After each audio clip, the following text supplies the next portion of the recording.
Coupe du Monde 2026, les 8 qualifiés et les 2 barragistes de la zone Asie sont connus.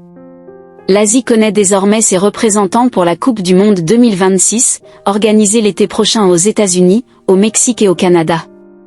8 nations sont déjà assurées de participer, en attendant de savoir si l'Irak ou les Émirats arabes unis parviendront à se sortir des barrages.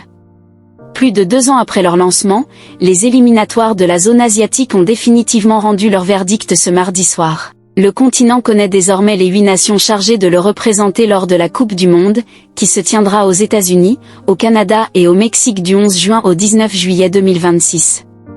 Un pays supplémentaire pourrait également se qualifier grâce au barrage intercontinental.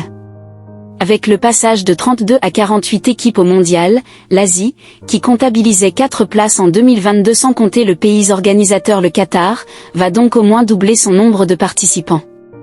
Et parmi les 5 continents, c'est assurément celui qui offre le plus de surprises dans ses qualifications. Il sait ce qu'il faut dire, le patron de la FIFA assure à Trump que les États-Unis peuvent gagner la Coupe du Monde 2026. L'Ouzbékistan et la Jordanie ont notamment su valider leur ticket pour l'Amérique dès le mois de juin et disputeront la compétition pour la première fois de leur histoire, une première pour les 2 nations.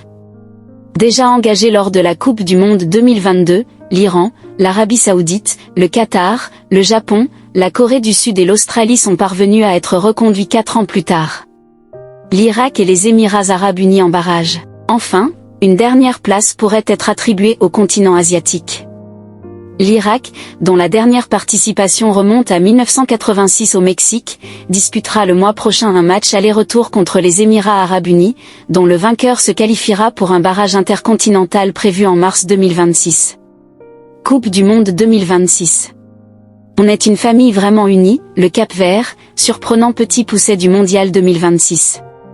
Coupe du Monde 2026, déjà plus d'1 million de billets vendus lors des premières préventes. Il ne faut pas créer de la fitna entre les gardiens, le portier titulaire de l'Algérie défend Lucas Zidane.